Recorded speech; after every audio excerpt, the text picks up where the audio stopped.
1991 को supreme court में चुनौती दी गई है। हिंदू पुजारियों के संगठन विश्व भद्र पुजारी पुरोहित महासंघ ने इस एक्ट के प्रावधान को चुनौती दी है। इस याचिका में काशी और मथुरा विवाद को लेकर कानूनी कार्रवाई को फिर से शुरू करने की मांग की गई। इस एक्ट में कहा गया कि 15 अगस्त 1947 को जो धार्मिक स्थल जिस संप्रदाय का था वो आज और भविष्य में भी उसी का रहेगा। हालांकि अयोध्या विवाद को इससे बाहर रखा गया क्योंकि उस पर कानूनी विवाद पहले चल रहा था।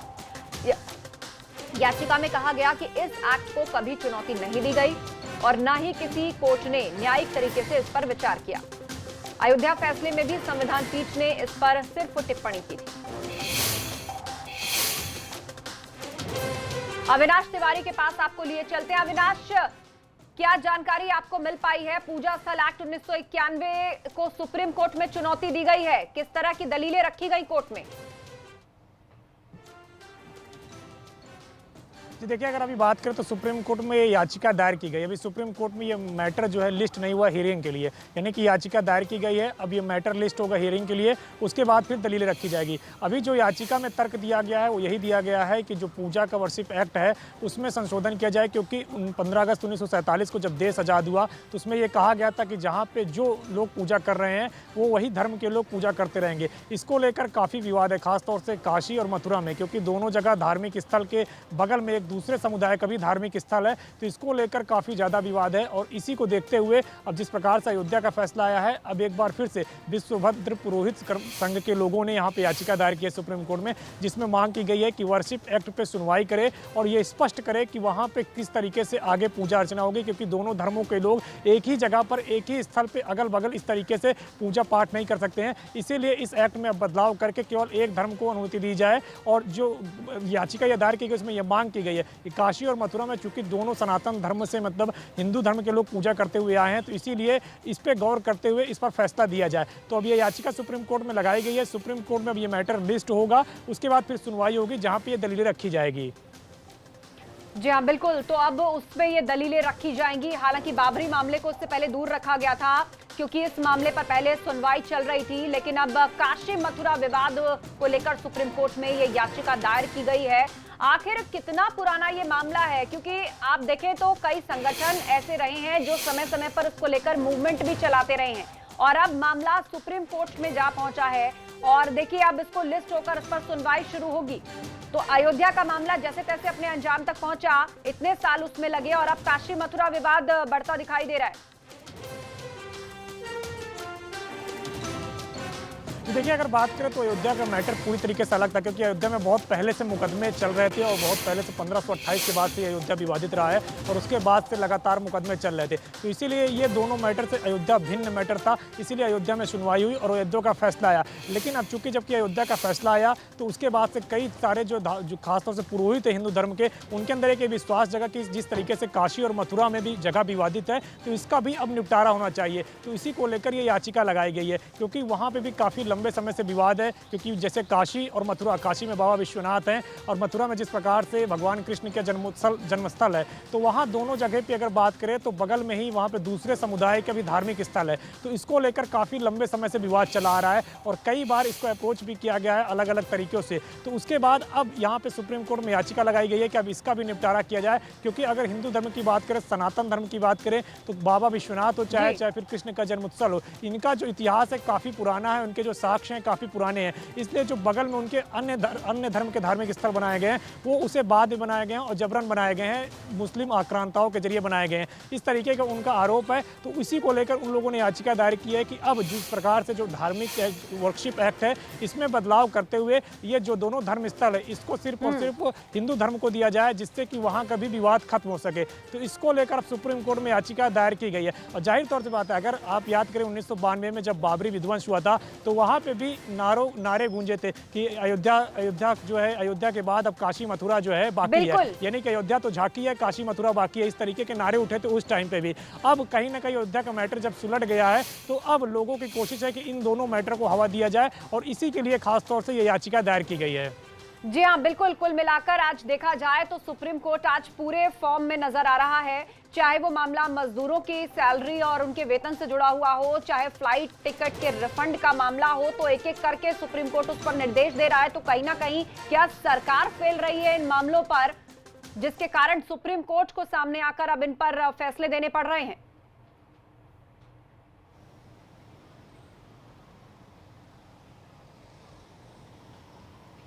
जी देखिए, अगर बात करें सुप्रीम कोर्ट की तो आज काफ़ी महत्वपूर्ण फैसले रहे हैं। खास तौर से अगर हम बात करें तो आज 3 महत्वपूर्ण फैसले आए हैं। एक तो जो एमएसएमई कंपनियां हैं उनके खिलाफ जो कर्मचारियों को 54 दिन की सैलरी नहीं मिली है लॉकडाउन के दौरान, उस पर सुप्रीम कोर्ट ने फैसला दिया है कि दोनों मामलों को कर्मचारी और इसके साथ साथ कंपनी जो मालिक है आपस में बैठ के निपटारा कर सके। इसके बाद जो दूसरा महत्वपूर्ण फैसला रहा है वो खासतौर से जब लॉकडाउन के अंदर लोगों ने एयरलाइन में टिकट बुक कराई थी तो वो जब एयरलाइंस कैंसिल हो गए तो उनके टिकट का रिफंड नहीं हुआ है। तो इसको लेकर सुप्रीम कोर्ट ने केंद्र सरकार को नोटिस जारी किया है और 3 हफ्ते के अंदर जवाब मांगा है। इसके साथ साथ उन्होंने कहा है कि उड्डयन मंत्रालय सभी जो एयरलाइंस है उनके साथ बैठक करे और ग्राहकों के हित को ध्यान में रखते हुए ये सुनिश्चित करे कि जो टिकट का पैसा है उसको रिफंड किया जाए। इसके साथ साथ जो तीसरा बड़ा फैसला आया है वो आया है कोरोना के संकट में जिस प्रकार से डॉक्टर कार्य कर रहे हैं। कल सुप्रीम कोर्ट में इसमें स्वतः संज्ञान लिया था कि जो तमाम सारे डॉक्टर्स काम कर रहे हैं उनकी ठीक तरीके से जो है सैलरी नहीं मिल रही है या उनको रहने की व्यवस्था नहीं की जाए, उस पर भी अभी बड़ा फैसला आ गया है। सुप्रीम कोर्ट ने कहा है कि जितने भी डॉक्टर कोरोना हॉस्पिटल में काम कर रहे हैं सभी राज्य सरकारें ये सुनिश्चित करें कि उनके रहने के लिए व्यवस्था किया जाए हॉस्पिटल के नज़दीक ही अलग से। यानी कि जो डॉक्टर लगातार शिकायत कर रहे थे कि उनको घर जाना पड़ता है, घर में उनके जो है परिवार के लोग संक्रमित न हो जाएं, इसको ध्यान में रखते हुए उनके अलग रहने की व्यवस्था की जाए। तो इसको लेकर सुप्रीम कोर्ट ने बड़ा ये कमेंट किया है कि अब डॉक्टरों के रहने के लिए हॉस्पिटल के नज़दीक ही अलग से व्यवस्था किया जा सके जिससे कि डॉक्टर अच्छी तरीके से कार्य कर सके। इसके साथ साथ सुप्रीम कोर्ट ने डॉक्टरों की सैलरी पर भी चिंता जताई कि कई सारे डॉक्टर ऐसे हैं जिनका आरोप है और कई सारे डॉक्टर लोगों को सैलरी भी पिछले कई महीने से नहीं मिली है। खासतौर से अगर दिल्ली की बात करें तो एमसीडी द्वारा संचालित कस्तूरबा गांधी अस्पताल है जहां पिछले 4 महीनों से डॉक्टरों को सैलरी नहीं मिली है। डॉक्टरों का कहना है कि हम घर से पैसे मांग कर अपना खर्च चला रहे हैं। तो इस पर भी जो है चिंता व्यक्त की है सुप्रीम कोर्ट ने और कहा है कि राज्य सरकारों को इसको देखना चाहिए। हालांकि इस पर कोई आदेश नहीं दिया है, दिल्ली हाईकोर्ट पे भी इसी पे सुनवाई होनी है अभी। तो जाहिर तौर से बात है कि आज सुप्रीम कोर्ट में काफ़ी महत्वपूर्ण फैसले रहे हैं और ये 3 फैसले काफ़ी महत्वपूर्ण हैं। जी हाँ, ये 3 फैसले काफी महत्वपूर्ण है, चाहे वो मजदूरों के वेतन से जुड़ा हुआ मामला हो और अगर फ्लाइट टिकट रिफंड की बात करें यहाँ पर अविनाश, तो उसे लेकर क्या क्लैरिटी सामने आई है? क्योंकि जिन लोगों ने फ्लाइट्स बुक कराई थी लॉकडाउन के कारण रिफंड होगा नहीं होगा, एयरलाइंस कंपनियां कह रही हैं कि उद्योगों को बहुत नुकसान पहुंचा है, तो उसे लेकर कोई क्लैरिटी मिल पाई है क्या? जी देखिए, अगर बात करें तो एयरलाइंस जो कंपनियां हैं उन्होंने सुप्रीम कोर्ट में इसका विरोध किया है कि वो वापस करने के लिए नहीं, क्योंकि उनका ऑलरेडी 54 दिन जिस प्रकार से फ्लाइट पूरी तरीके से लैंड थी पूरे लॉकडाउन में उनका काफ़ी ज़्यादा नुकसान हो गया, इसलिए वो ऐसी स्थिति में नहीं है कि लोगों के जो टिकट के पैसे उसे रिफंड किया जा सके। हालांकि सुप्रीम कोर्ट ने इस पर केंद्र सरकार को नोटिस जारी किया, केंद्र सरकार से जवाब मांगा है कि उनका क्या कहना है कि किस तरीके से केंद्र सरकार इस पूरे मामले को देख रही है। इसके साथ साथ उड्डयन मंत्रालय को भी ये निर्देश दिया है कि तमाम सारे जो इसमें पार्टनर हैं उनको बुला के, चाहे वो एयरलाइंस हो चाहे टिकट एजेंट्स हो, सभी को बुला करके ये तय करे कि किस तरीके से आगे इसका रास्ता निकालना और सुप्रीम कोर्ट को बताया कि बैठक में क्या तय हुआ। तो फिलहाल केंद्र सरकार को नोटिस जारी किया गया और 3 हफ्ते में जवाब मांगा गया केंद्र सरकार से कि केंद्र सरकार इस पूरे विषय पर क्या करती है। जी हाँ, देखना होगा केंद्र सरकार इस पूरे विषय पर क्या करती है। लेकिन कुल मिलाकर आज सुप्रीम कोर्ट में 3 बड़े मामले रहे, पूरी तरह फॉर्म में आज कोर्ट है और कहीं ना कहीं इतने बड़े पैमाने पर जो व्यवस्थाएं थी लॉकडाउन के दौरान, जो इश्यूज उठे और उन लूप होल्स के कारण जिन लोगों को नुकसान हुआ वो सुप्रीम कोर्ट में पहुंचे और सुप्रीम कोर्ट ने सामने आकर अब उनकी राहत के लिए ये निर्देश दिए हैं। कोरोना काल में डॉक्टर्स के लिए बड़ा फैसला दिया है, तमाम राज्य सरकारों को कहा है कि जो भी डॉक्टर्स अस्पतालों में काम कर रहे हैं उनके रहने की व्यवस्था अस्पताल के निकट ही की जाए। दरअसल डॉक्टर्स ने चिंता जताई थी और कहा था कि हमारा भी परिवार है और जब हम फ्रंट लाइन वर्कर्स हैं और वापस घर जाते हैं तो इन्फेक्शन के खतरे का डर रहता है। वेतन बहुत से स्टेट्स में नहीं मिला है। कोरोना काल में सरकारी डॉक्टर जो दिन रात काम कर रहे हैं उनको कई महीने की सैलरीज नहीं मिली हैं, उसे लेकर कोर्ट ने चिंता जताई और कहा कि जल्द से जल्द उनको सैलरी दी जाए और सबसे बड़ी बात यह कि उनके रहने का इंतजाम किया जाए, वो भी अस्पताल के पास। बहुत बहुत शुक्रिया अविनाश तमाम अपडेट के लिए।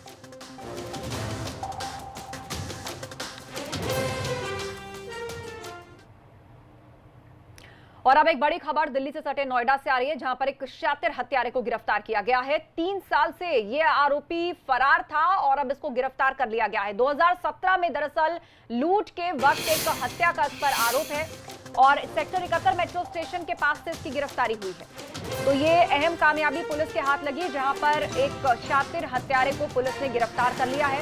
लूट की वारदात में शामिल था, जिसके बाद एक हत्या का भी आरोप इसके ऊपर है। सेक्टर 71 के मेट्रो स्टेशन के पास से इसको पकड़ा है पुलिस ने।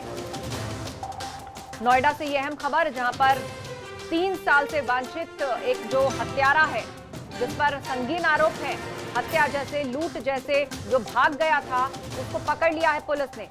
2017 की एक बड़ी घटना में शामिल होने के इस पर आरोप हैं कि एक लूट को अंजाम दिया गया और एक हत्या में भी ये शामिल रहा। मेट्रो स्टेशन के पास से इसकी गिरफ्तारी हुई है। नोएडा का सेक्टर 71 का मेट्रो स्टेशन, जिसके पास से पकड़ा गया है इस शख्स को। तो बड़ी खबर इस वक्त हम आपको बता रहे हैं, जहां पर नोएडा में एक गिरफ्तारी हुई है। 3 साल पुराने एक मामले में फरार हो चुके एक बदमाश को पुलिस ने पकड़ा है। लूट और हत्या का इस पर आरोप है।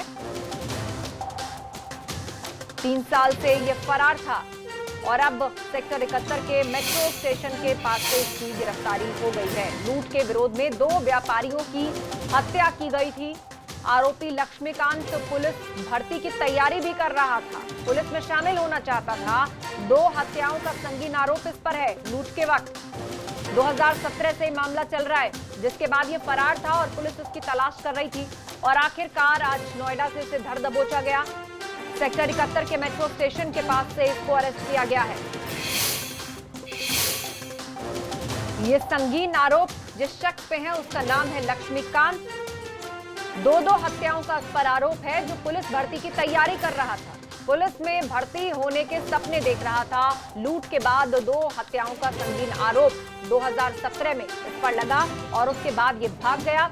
इसकी तलाश पुलिस कर रही थी और नोएडा से आखिरकार ये पकड़ा गया। सेक्टर 71 का मेट्रो स्टेशन, जिसके पास से इसकी गिरफ्तारी की गई है।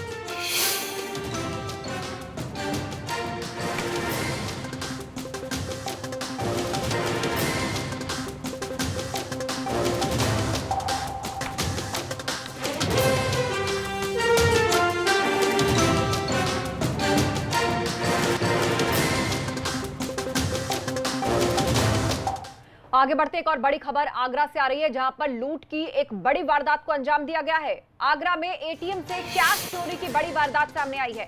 6 लाख रुपए कैश बरामद किए गए हैं। बदमाश ने चोरी किया है 6 लाख रुपयों को। एटीएम खोलकर कैश ट्रे लेकर भाग गया बदमाश, जिसमें 6 लाख रुपए थे। एसएसपी समेत कई अधिकारी मौके पर पहुंच चुके हैं। थाना जगदीशपुरा क्षेत्र में यह वारदात हुई है, जहां पर एटीएम से कैश ट्रे लेकर भागा बदमाश, जिसमें 6 लाख रुपए थे। आगरा में लूट की बड़ी वारदात। पुलिस के आलाधिकारी इस वक्त मौके पर मौजूद हैं और इस बदमाश को पकड़ने की कोशिश की जा रही है कि एटीएम से 6 लाख रुपए चोरी हो गए। आगरा में लूट की ये बड़ी वारदात हुई है। एटीएम खोलकर कैश की ट्रे लेकर भाग गया एक बदमाश, जिसमें 6 लाख रुपए थे। थाना जगदीशपुरी क्षेत्र में ये वारदात हुई है। एटीएम खोलकर कैश लेकर भाग गया एक बदमाश। इस वक्त की बड़ी खबर हम आपको बता रहे हैं।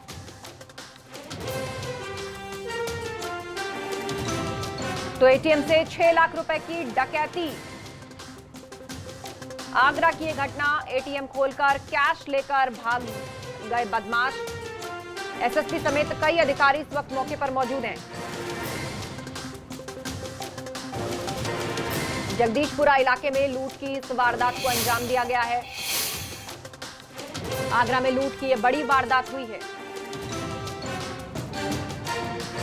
एटीएम से 6 लाख रुपए की डकैती की है यहां पर कुछ बदमाशों ने।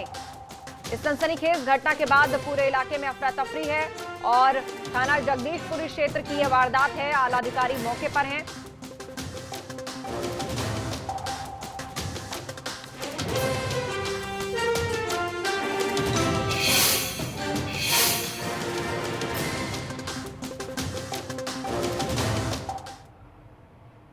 इस खबर से जुड़ी अपडेट आगे भी हम आप तक पहुंचाएंगे। खबरों में आगे बढ़े उससे पहले नजर हेडलाइंस पर।